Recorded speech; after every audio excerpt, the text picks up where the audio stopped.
ಬಾರಮ್ಮ ಬಾರಮ್ಮ ಲಕ್ಷ್ಮೀ ಬಾರಮ್ಮ.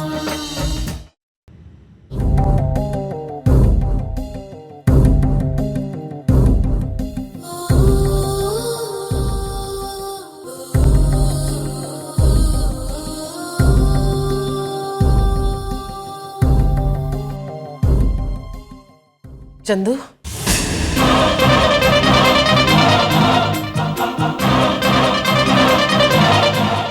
ಒಬ್ನೇ ಬಂದಿದ್ಯಾ?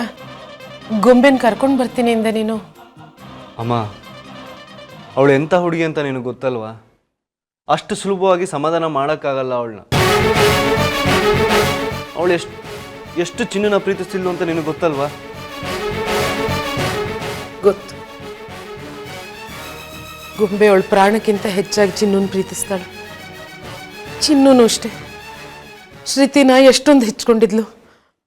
ಅವರಿಬ್ರು ಒಬ್ರನ್ನೊಬ್ರು ಬಿಟ್ಟು ದೂರನೇ ಇರಕ್ಕೆ ಸಾಧ್ಯ ಇಲ್ಲ ಅನ್ನೋ ಹಾಗಿದ್ರು. ಚಿನ್ನು ಯಾಕೆ ಮನೆ ಬಿಟ್ಟು ಹೋದ್ಲು?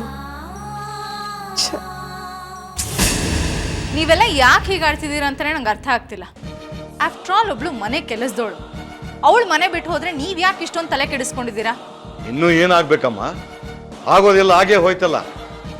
ಗೊಂಬೆ ಹೋಗುವಾಗ ಏನು ಹೇಳಿ ಹೋದ್ಲು ನೆನಪಿದೆಯಾ? ಚಿನ್ನು ಮನೆಗೆ ಬರದೇ ಇದ್ರೆ ಚಂದುನ ಮದುವೆ ಆಗಲ್ಲ ಅಂತ ಹೇಳಿದ್ಲು. ಅಪ್ಪ 1-2 ದಿನ ತಲೆ ಕೆಡಿಸ್ಕೊಳ್ತಾಳೆ, ಆಮೇಲೆ ತೆಪ್ಪಗೆ ಚಂದುನ ಮದುವೆ ಮಾಡ್ಕೊಳ್ತಾಳೆ. ಇಷ್ಟಕ್ಕೆ ಯಾಕೆ ನೀವೆಲ್ಲ ಇಷ್ಟೊಂದು ಯೋಚನೆ ಮಾಡ್ತಿದ್ದೀರಾ? ನಾನು ಕಲ್ಪನಾ ಅಕ್ಕ ಸೇರಿ ಎಲ್ಲ ಸರಿ ಮಾಡ್ತೀವಿ, ಓಕೆ? ಕುಮ್ದಾ, ಬಾಯಿ ಮುಚ್ಚು. ತೆತ್ತಿದ್ರೆ ಕೆಲಸದೋಳು ಅಂತ ಈ ಆಡಿಸಿದ್ಯಲ್ಲ, ನಿನ್ನಿಂದಾನೆ ಕೊನೆಗೋಳು ಮನೆ ಬಿಟ್ಟು ಹೋದ್ಲು. ಯಾವಾಗ ನೋಡಿದ್ರು ಯಾವಾಗ ಮನೆ ಬಿಟ್ಟು ಹೋಗ್ತೀಯಾ ಅಂತ ಕೇಳ್ತಿದ್ಯಲ್ಲ, ಕೊನೆಗೂ ಮನೆ ಬಿಟ್ಟು ಹೊರಟೋದ್ಲು. ಪಾಪ ಆ ಹುಡುಗಿ ಕಾಲಲ್ಲಿ ತೋರಿಸಿದಿನ ಕೈಯಲ್ಲಿ ಎತ್ಕೊಂಡು ಮಾಡ್ತಾ ಇದ್ಲು. ಅವಳು ಮನೇಲಿ ಇದ್ದಾಳ ಅನ್ನೋದೇ ಗೊತ್ತಾಗ್ತಾ ಇರ್ಲಿಲ್ಲ. ಚಿನ್ನು ಬಂದ್ಮೇಲೆನೆ ಪಾರ್ವತಿ ಪೂರ್ತಿ ಹುಷಾರಾಗಿದ್ದು. ನಿಮ್ಮಪ್ಪ ಹೇಳೋದು ಸರಿ ಕಣೆ, ವಯಸ್ಸಾಗಿರೋ ಮಗಳನ್ನ ಮದುವೆ ಮಾಡದೆ ಮನೇಲಿ ಇಟ್ಕೊಂಡ್ರೆ ಆಗ್ಬಾರ್ದೆ ಆಗುತ್ತೆ ಅಂತ. ಲಕ್ಷ್ಮಿ, ಊಟ ಮಾಡು. ಏಡ ಸುನೀತಕ್ಕ, ಊಟ ಮಾಡದೆ ಹೀಗೆ ಸುಮ್ಮನೆ ಕೂತ್ಕೊಂಡಿದ್ರೆ ಸಮಸ್ಯೆ ಬಗೆಹರಿಯುತ್ತೆ ಅಂತ ನಿಮ್ಮ ತಾತಮ್ಮ ಹೇಳಿದ್ರಾ? ಅದು ಹಂಗಲ್ಲ ಸುನೀತಕ್ಕ, ದುಡಿದೆ ಕುಂತ್ಕೊಂಡು ತಿನ್ನಬಾರ್ದು ಅಂತ ನನ್ನ ತಾತಮ್ಮ ಹೇಳಿತ್ತು. ಅಕ್ಕ, ನನಗೆ ಕೆಲಸ ಕೊಡಿಸು ಅಂತ ಹೇಳಿದ್ನಲ್ಲ, ಏನಾಯಿತು? ಈಗಿನ ಕಾಲದಲ್ಲಿ ಕೆಲಸ ಸಿಗೋದು ಅಷ್ಟು ಸುಲಭ ಅಲ್ಲ ಲಕ್ಷ್ಮಿ. ನಾನು 2-3 ಕಡೆ ಕೇಳಿದ್ದೀನಿ. ಮೈಸೂರಲ್ಲಿ ಯಾರೋ ವಯಸ್ಸಾದ ಗಂಡ ಹೆಂಡತಿ ಇದ್ದಾರಂತೆ. ಅವ್ರ 3 ಜನ ಮಕ್ಕಳು ಅಮೇರಿಕಾದಲ್ಲಿದ್ದಾರಂತೆ. ಅವ್ರನ್ನ ನೋಡ್ಕೊಳ್ಳೋದಕ್ಕೆ ಯಾರಾದರೂ ಬೇಕು ಅಂತ ಹೇಳ್ತಾ ಇದ್ರು. ಆದರೆ ನಾನು ನೋಡ್ಕೊಳ್ತೀನಿ ಸುನೀತಕ್ಕ, ಹುಚ್ಚಿದ ತಂದೆ ತಾಯಿಗಿಂತ ಚೆಂದಾಗಿ ನೋಡ್ಕೊಳ್ತೀನಿ. ಅಕ್ಕ, ಹೆಂಗಾದರೂ ಮಾಡಿ ನಂಗೆ ಆ ಕೆಲಸ ಕೊಡಿಸು. ನೋಡು ಲಕ್ಷ್ಮಿ, ಚಿಕ್ಕ ಹುಡುಗಿರಿಗೆ ಕೆಲಸ ಕೊಡೋದಕ್ಕೆ ಹಿಂದೆ ಮುಂದೆ ನೋಡಲ್ಲ. ಅದೇ ವಯಸ್ಸಾದವ್ರಿಗೆ ಕೆಲಸ ಕೊಡೋಕ್ಕೂ ಹಿಂದೆ ಮುಂದೆ ನೋಡಲ್ಲ. ನಿನ್ನ ವಯಸ್ಸಿನ ಹುಡುಗಿರಿಗೆ, ಅದರಲ್ಲೂ ಅನಾಥ ಹುಡುಗಿ ಅಂತ ಗೊತ್ತಾದರೆ ಕೆಲಸ ಕೊಡೋದಕ್ಕೆ ಹಿಂದೆ ಮುಂದೆ ನೋಡ್ತಾರೆ. ಯಾಕೆ? ನೀನು ಎಷ್ಟು ಅಮಾಯಕಳು ಲಕ್ಷ್ಮಿ. ನಿನಗೆ ಈ ಲೋಕದ ರೀತಿ ನೀತಿನೇ ಗೊತ್ತಿಲ್ಲ. ಯಾಕಕ್ಕ ಅಂತ ಕೇಳಿದ್ರೆ ಅದಕ್ಕೆ ನಾನು ಏನು ಉತ್ತರ ಹೇಳಲಿ? ಈ ಲೋಕದಲ್ಲಿ ಯಾರನ್ನು ಅಷ್ಟು ಸುಲಭವಾಗಿ ನಂಬೋದಿಲ್ಲ. ನೀನು ಯಾಕಕ್ಕ ಅಂತ ಕೇಳಿದ ಪ್ರಶ್ನೆಗೆ ನನ್ನ ಹತ್ರ ಇರೋ ಉತ್ತರ ಇದೆ. ಮನೆ ಮಗಳಿಗಿಂತ ಮನೆ ಕೆಲಸದೊಳೆ ಹೆಚ್ಚಾಗ್ಬಿಟ್ಲಪ್ಪ. ನನಗೆ ಜೀವನದಲ್ಲಿ ಬೇರೆ ಯಾವ ಆಸೆನೂ ಇರಲಿಲ್ಲ. ನನ್ನ ಮೊಮ್ಮಗನ್ನ ಮದುವೆ ಆಗೋದನ್ನ ಕಣ್ ತುಂಬ ನೋಡಿ ಕಣ್ಣು ಮುಚ್ಚಬೇಕು ಅನ್ಕೊಂಡಿದ್ದೆ. ನನ್ನ ಆಸೆಗೆಲ್ಲ ಕಲ್ಲು ಹಾಕ್ಬಿಟ್ಟಿಯಲ್ಲೇ. ಅಜ್ಜಿ, ಕುಮುದತ್ತೆ, ಏನಾಗಿದೆ ನಿಮ್ಗೆಲ್ಲ? ಯಾಕೆ ಹೀಗಾಡ್ತಿದ್ದೀರಾ? ಚಿನ್ನು ಎಲ್ಲಾದ್ರೂ ಇರಲಿ, ಅವಳನ್ನ ವಾಪಸ್ ಕರ್ಕೊಂಬರೋ ಜವಾಬ್ದಾರಿ ನಂದು. ಶ್ರುತಿನ ನಾನೇ ಕನ್ವಿನ್ಸ್ ಮಾಡ್ತೀನಿ, ಆಯ್ತಾ? ತಾತ, ಯಾಕೆ ತಾತ ಇಷ್ಟೊಂದು ಬೇಜಾರು ಮಾಡ್ಕೊಂಡಿದ್ದೀರಾ? ಅಜ್ಜಿನ ಕರ್ಕೊಂಡೋಗಿ ಸಮಾಧಾನ ಮಾಡಿ ಫಸ್ಟ್. ಇಲ್ಲದೆ ಹೋದ್ರೆ ಆಡಿದ ಮಾತೆ ಮತ್ತೆ ಮತ್ತೆ ಆಡ್ತಾ ಇರ್ತಾರೆ. ಹೋಗಜ್ಜಿ, ಇನ್ನು ಮೊಮ್ಮಗಳನ್ನ ಮದುವೆ ಆಗೋದು ನಾನೇ.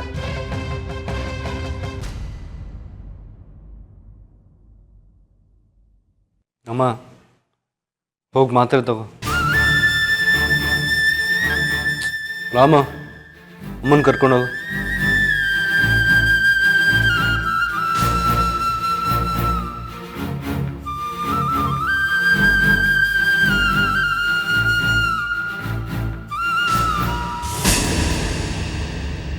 ನೋಡು ಚಂದು, ಮನೆಯವರೆಲ್ಲರೂ ಸೇರಿ ಅವಳು ಮನೆ ಬಿಟ್ಟು ಹೋಗೋದಕ್ಕೆ ಕಾರಣ ನಾನು ಅಂತ ನನ್ನ ತಲೆ ಕಟ್ಟಿದ್ದಾರೆ. ನೀವೆಲ್ಲರೂ ತಿಳ್ಕೊಂಡಿರೋ ಅಷ್ಟು ಇನ್ನೋಸೆಂಟ್ ಅಲ್ಲ ಅವಳು. ಒಳ್ಳೆಯವಳು ಹಾಗೆ ನಾಟಕ ಮಾಡಿ ಮನೆಯವರೆಲ್ಲರೂ ಬುಟ್ಟಿಗೆ ಹಾಕೊಂಡಿದ್ದಾಳೆ. ಅವಳಿಂಥ ನಾಟಕದವಳು ಅಂತ ನನಗೆ ಚೆನ್ನಾಗಿ ಗೊತ್ತು ಚಂದು. ಒಳ್ಳೆಯವ್ರು ಯಾರು, ಕೆಟ್ಟವ್ರು ಯಾರು, ಯಾವ್ದು ಒಳ್ಳೇದು ಯಾವ್ದು ಕೆಟ್ಟದು, ಸುಳ್ಳು ಯಾವುದು ನಿಜ ಯಾವುದು ಅಂತ ತಿಳಿದೇ ಇರೋ ಅಮಾಯಕ ನಾನಲ್ಲ. ಈ ಮನೇಲಿ ಏನು ನಡೀತಿದೆ ಅಂತ ನನಗೆ ಚೆನ್ನಾಗೇ ಗೊತ್ತಿದೆ. ನಿನಗೆ ನನ್ನ ಮೇಲೆ ಅನುಮಾನ ಇಲ್ಲ ಅಲ್ವಾ ಚಂದು? ನೀನು ನನ್ನ ಮಾತುಗಳನ್ನ ನಂಬ್ತೀಯ ತಾನೆ? ನಾನು ಚಿನ್ನೂನ ಕೇಳಿದಿಷ್ಟೇ, ಅದಕ್ಕೆ ಹುಷಾರಾದ್ರಲ್ವಾ ನೀನು ವಾಪಸ್ ಊರಿಗೆ ಹೊರಟೋಗ್ತೀಯ ಅಂತ. ಅದಕ್ಕೆ ಅವಳು ನಾನು ಯೋಚನೆ ಮಾಡ್ತಾ ಇದ್ದೀನಿ ಅಂತ ಹೇಳಲ್ಲು. ನಾನು ಕೇಳಿದ್ರಲ್ಲಿ ಏನಾದ್ರು ತಪ್ಪಿದೆಯಾ ಚಂದು? ಅವಳು ಮನೆ ಬಿಟ್ಟು ಹೋಗೋದಕ್ಕೆ ನಾನು ಕಾರಣ ಅಲ್ಲ, ಅದಕ್ಕೆ ನಾನಾ ಕಾರಣಗಳಿವೆ ಚಂದು. ಬಿಡಿ ಕುಮ್ದತ್ತೆ, ಅದ್ರ ಬಗ್ಗೆ ಯಾಕೆ ಯೋಚನೆ ಮಾಡ್ತೀರ? ಏನಾಗಬಾರ್ದಿತ್ತೋ ಅದಂತೂ ನಡೆದೋಗಿದೆ. ಆ ತಪ್ಪನ್ನ ಈಗ ಸರಿ ಮಾಡ್ಬೋದಷ್ಟೆ. ಬೇರೆಯವ್ರು ತಪ್ಪು ಮಾಡಿದಾಗ ನಾವೇ ಸಹಿಸ್ಕೊಂಡು ಸರಿ ಮಾಡಿಕೊಂಡು ಅನುಸರಿಸ್ಕೊಂಡು ಹೋಗ್ಬೇಕಲ್ವಾ? ಅವಾಗಲೇ ಎಲ್ಲರೂ ಸುಖವಾಗಿರೋಕ್ಕೆ ಸಾಧ್ಯ. ಯೇಸು ಕ್ರಿಸ್ತಿನ ಶಿಲ್ಬೆಗೇರಿಸ್ಬೇಕಾದ್ರೆ ದೇವ್ರ ಹತ್ರ ಕೇಳ್ಕೊಂಡಂತೆ, ದೇವ್ರೆ ಇವ್ರನ್ನೆಲ್ಲ ಕ್ಷಮಿಸು, ಇವ್ರು ಏನು ಮಾಡ್ತೀರ ಅಂತ ಇವ್ರಿಗೆ ಗೊತ್ತಿಲ್ಲ ಅಂತ. ಅಮ್ಮ ನನಗೆ ಕ್ಷಮಿಸೋದನ್ನ ಹೇಳ್ಕೊಟ್ಟಿದ್ದಾರೆ ಕುಮ್ದತ್ತೆ.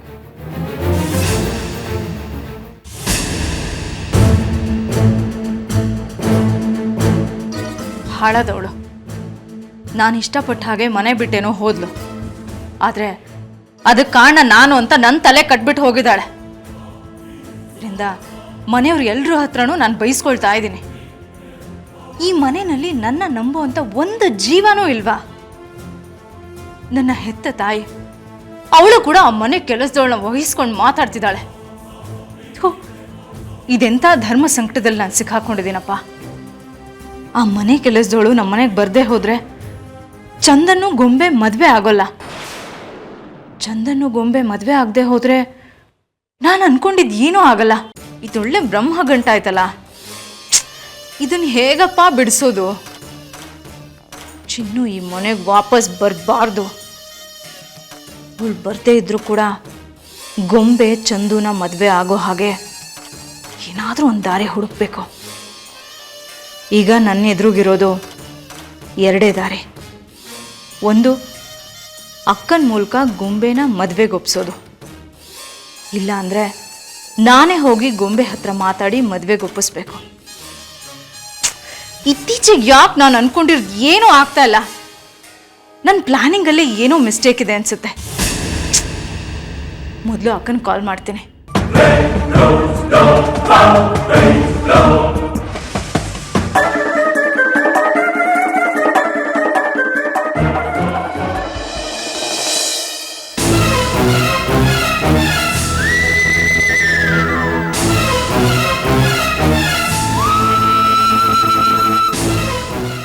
ಏನ್ ಅನ್ಕೊಂಡ್ಬಿಟ್ಟಿದ್ದಾಳೆ ಇವಳು? ನನಗೂ ಹೇಳ್ದೆ ಮನೆ ಬಿಟ್ಟು ಹೋಗಷ್ಟು ದುರಾಂಕಾರ ಬಂತ ಇವಳಿಗೆ. ಅವಳೇನಾದ್ರೂ ನನ್ನ ಕೈಗೆ ಸಿಕ್ಕಿದ್ರೆ ಕೊಂದು ಹಾಕ್ಬಿಡ್ತೀನಿ. ನನಗ್ ಬರ್ತಿರೋ ಸಿಟ್ಟಿಗೆ ನಾನೇ ಸುಟ್ಟು ಬೂದಿ ಆಗೋಗ್ತೇನೇನೋ ಅಂತ ಅನ್ಸ್ತಿದೆ.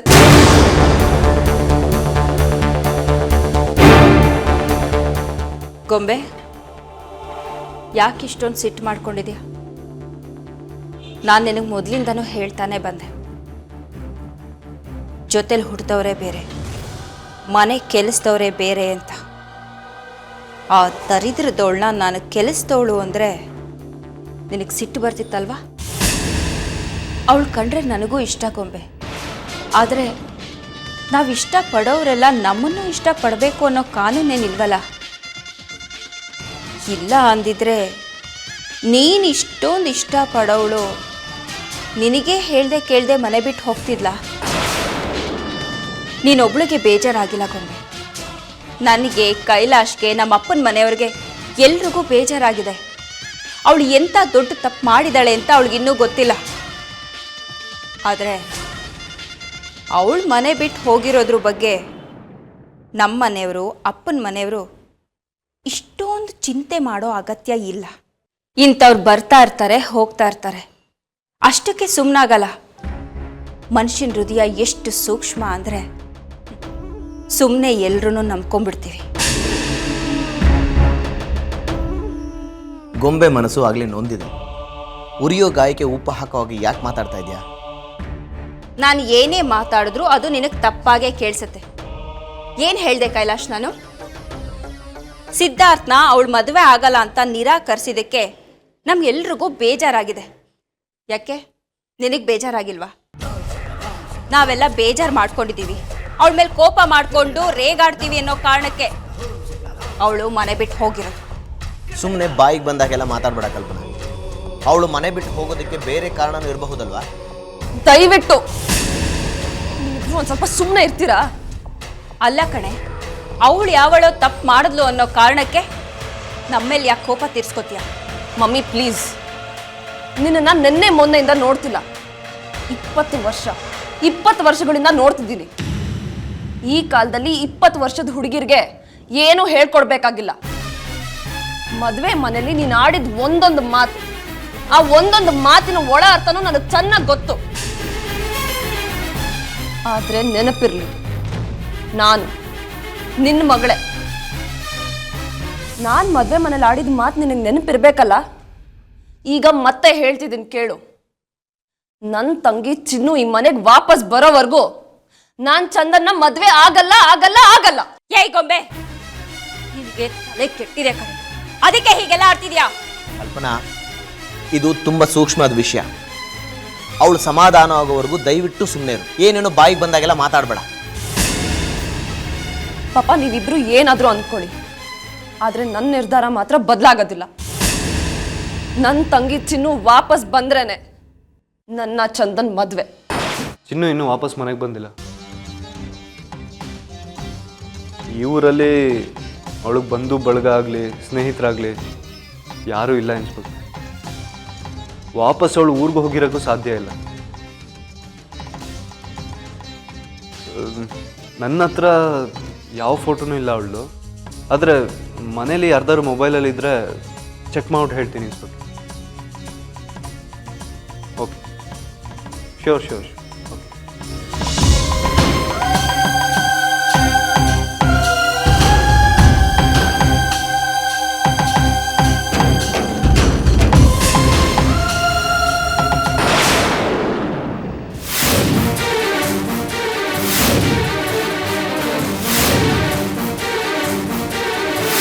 ಅವರೇ ಹೇಳಿದ್ದು ನಿಮ್ಮ ಮಗನಿಗೆ ಮದುವೆಯಾಗಿ 9 ಹುಣ್ಣಿಮೆ ಕಳೆದಿದೆ ಅಂತ.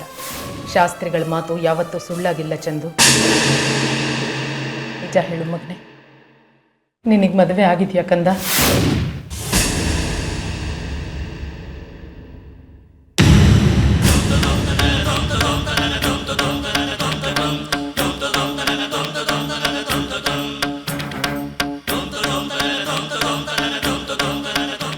ಲಚ್ಚಿ ನನ್ನ ಜೊತೆ ಸುಖವಾಗಿದ್ದಾಳೆ ಅಂತ ಅಂದ್ಕೊಂಡು ತಾತಮ್ಮ ಜೀವ ಬಿಟ್ಲು. ಇದೇನಾಯಿತು? ನಾನೇನು ಮಾಡಿದೆ? ಎಷ್ಟೊಂದು ಜನರ ನಂಬಿಕೆಗೆ ವಿಶ್ವಾಸ ದ್ರೋಹ ಮಾಡಿದೆ. ಹೇಗಾದರೂ ಮಾಡಿ ಮೊದಲು ಲಚ್ಚಿನ ಹುಡುಕ್ಲೇಬೇಕು.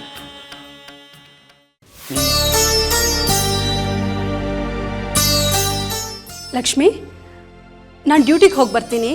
ಮನೆ ಕಡೆ ಹುಷಾರು. ಸುನೀತಕ್ಕ, ನೀನೇನೋ ಕೆಲ್ಸಕ್ಕೆ ಹೊಂಟೋಯ್ತ್ಯಾ? ನಾನಿನ್ನೂ ಎಷ್ಟು ದಿನ ಅಂತ ಹಿಂಗೆ ಮನೆಗೆ ಕೂತಿರ್ಲಿ? ದಯವಿಟ್ಟು ನಂಗೊಂದು ಕೆಲಸ ಕೊಡಿಸು ಸುನೀತಕ್ಕ. ನಾನು ಯಾವ ಕೆಲಸನಾದರೂ ಮಾಡ್ತೀನಿ. ನಿನಗೆ ನನ್ನ ಕಷ್ಟ ಅರ್ಥ ಆಗ್ತಿದೆ ಅಲ್ವಾ? ನೀನು ಕೇಳಿದ ತಕ್ಷಣ ಕೆಲಸ ಸಿಗಲ್ಲ ಲಕ್ಷ್ಮಿ. ಹೀಗೆ ಪಾತ್ರೆ ತೊಳ್ಕೊಂಡು ಬಟ್ಟೆ ಹೊಕ್ಕೊಂಡು ಎಷ್ಟು ದಿನ ಅಂತ ಇರ್ತೀಯಾ? ನಿನಗೆ ನಿನ್ನ ಗಂಡನ ಜೊತೆ ಇರಬೇಕು, ಅವ್ರ ಜೊತೆನೇ ಬದುಕಬೇಕು ಅಂತ ಅನ್ಸೋದಿಲ್ವಾ?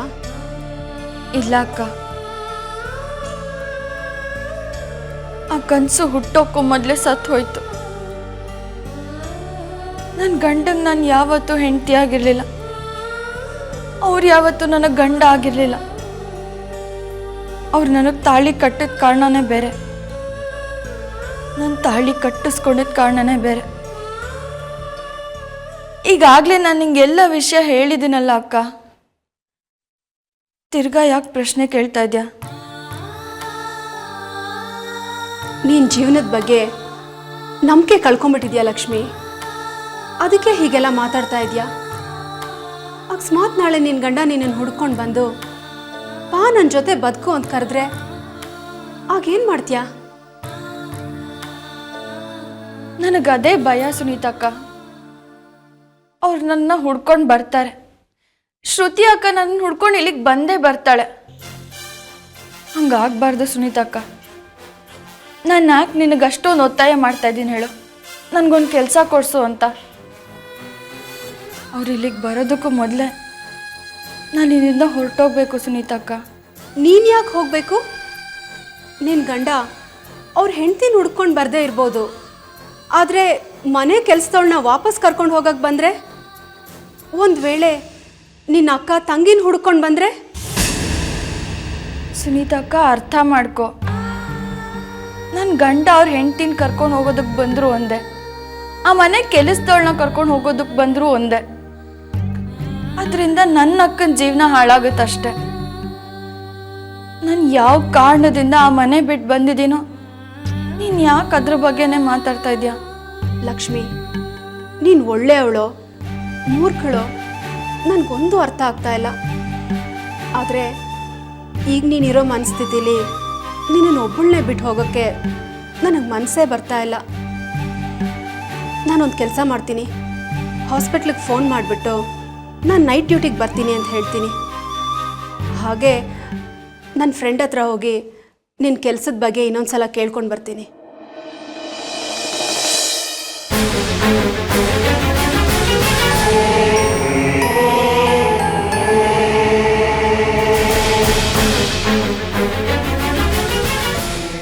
ಅಳ್ತಾ ಇದೆಯಾ ರಾಮು? ಅದು ಬರ್ತಿದೆ ಚಂದು, ತಡ್ಕೊತಾ ಇದ್ದೀನಿ. ಅಳು ಯಾಕೆ ಬರ್ತಿದೆ? ಅಂಥದ್ದೇನಾಯ್ತು? ಚಿನ್ನು ನೆನಪಾಗ್ತಿದ್ದಾಳೆ. ನೀನು ಚಿನ್ನು ಅಣ್ಣ ತಂಗಿ ತಾನೆ? ತಂಗಿ ಎಲ್ಲೋಗಿದ್ದಾಳೆ ಅಂತ ಅಣ್ಣಂಗೆ ಗೊತ್ತಿರಬೇಕಲ್ವಾ?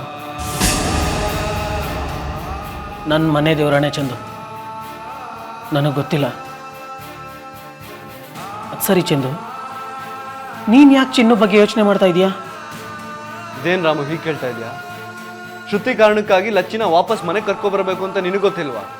ಇಲ್ಲ ಅಂದರೆ ಶ್ರುತಿ ನನ್ನ ಮದುವೆ ಆಗಲ್ಲ ಅಂತ ಹೇಳಿದಾಳೆ, ಗೊತ್ತಿಲ್ವಾ ನಿನಗದು? ಚಂದು, ಏನು ನಿನ್ನ ಮಾತಿನ ಅರ್ಥ? ನಿನ್ನ ಹೆಂಡ್ತಿನ ಮನೆ ಕರ್ಕೊಂಬರದೆ ಹೋದರೆ ಶ್ರುತಿ ಅಕ್ಕ ನಿನಗೆ ಹೆಂಡ್ತಿ ಆಗಲ್ಲ ಅನ್ನೋ ಭಯನಾ? ಸರಿ, ಕರ್ಕೊಂಡು ಬಂದೆ ಅಂತಲೇ ಇಟ್ಕೋ. ಕರ್ಕೊಂಡು ಬಂದು ಏನು ಮಾಡ್ತೀಯಾ? ನೋಡು, ತೊಲಗೋಗಿದ್ದು ಪೀಡೆ ತೊಲಗೋಯ್ತು ಅಂತ ಸುಮ್ಮನಿದ್ಬಿಡು ಅಷ್ಟೇ. ಏನೋ ರಾಮು, ಲಚ್ಚಿ ಬಗ್ಗೆ ಇಷ್ಟು ಹಗುರವಾಗಿ ಮಾತಾಡ್ತಾ ಇದೆಯಾ? ಹಾಂ, ಚಿನ್ನು ಬಗ್ಗೆ ಹಗುರವಾಗಿ ಮಾತಾಡಿದ್ರೆ ನಿನಗೆ ಯಾಕೆ ಕೋಪ ಬರುತ್ತೆ? ಯಾಕೆ? ಅವಳು ನಿನ್ನ ಹೆಂಡ್ತಿ ಅಂತನಾ? ಅಥವಾ ನಿನ್ನ ತಾಯಿನ ತುಂಬ ಚೆನ್ನಾಗಿ ನೋಡ್ಕೊತಾ ಇದ್ದ ಮನೆ ಕೆಲಸದೋಳು ಅಂತನಾ? ಯಾಕೆ ಏನು ಮಾತಾಡ್ತಿಲ್ಲ? ನಿನ್ನ ಹೆಂಡ್ತಿನ ಹುಡುಕಿ ವಾಪಸ್ ಮನೆ ಕರ್ಕೊಂಬರ್ತೀನಿ ಅಂತ ಹೇಳ್ತಿದ್ಯಲ್ಲ, ಆ ಮಾತಿಗೆ ಏನಾದರೂ ಅರ್ಥ ಇದೆಯಾ? ತೂಕ ಇದೆಯಾ? ನಿನ್ನ ಹೆಂಡ್ತಿನ ಹುಡುಕಿ ವಾಪಸ್ ಮನೆ ಕರ್ಕೊಂಡು ಬಂದು ಮನೆ ಕೆಲಸದವಳನ್ನ ನಾನು ಮಾಡ್ಕೊತೀಯ? ಶ್ರುತಿ ಅಕ್ಕನ್ನ ಮದುವೆ ಆಗಿ ಹೆಂಡ್ತಿ ಮಾಡ್ಕೊತೀಯ? ನೀನು ಎಷ್ಟು ದೊಡ್ಡ ತಪ್ಪು ಮಾಡ್ತಿದ್ಯಾ ಅಂತ ನೀನು ಗೊತ್ತಾ ಚಂದನ್? ನಿನ್ನಂಥ ಜಗಶ್ರೇಷ್ಠ ಮೂರ್ಖನ ನಾನು ಎಲ್ಲೂ ನೋಡಿಲ್ಲ. ಹೌದು, ನಿನ್ನನ್ನು ನೀನು ಏನು ಅನ್ಕೊಂಬಿಟ್ಟಿದ್ಯಾ? ನೀನು ಎಂಥ ಪರಿಸ್ಥಿತಿನಲ್ಲಿ ಸಿಕ್ಕಾಕೊಂಡಿದ್ಯಾ ಅಂತ ಗೊತ್ತಾ ಚಂದು? ಇಂಥ ಒಂದಿನ ಬಂದೇ ಬರುತ್ತೆ ಅಂತ ನನಗೆ ತುಂಬ ಚೆನ್ನಾಗಿ ಗೊತ್ತಿತ್ತು. ಹೇಳು ಚಂದು, ಭಕ್ತಿಯಿಂದ ನಿನ್ನನ್ನು ಪೂಜಿಸಿ ಆರಾಧಿಸು, ಶ್ರೀಕೃಷ್ಣನ ತುಳಸಿಯಿಂದ ತೂಗಿದ ರುಕ್ಮಿಣಿನ ನೀನು ಹೆಂಡತಿ ಅನ್ಕೊಂತೀಯೋ ಅಥವಾ ಹಣದ ಅಹಂಕಾರ ಅಂತಸ್ತು ಇರೋ ಸತ್ಯಭಾಮೆನ ನೀನು ಮದುವೆ ಆಗ್ತೀಯಾ?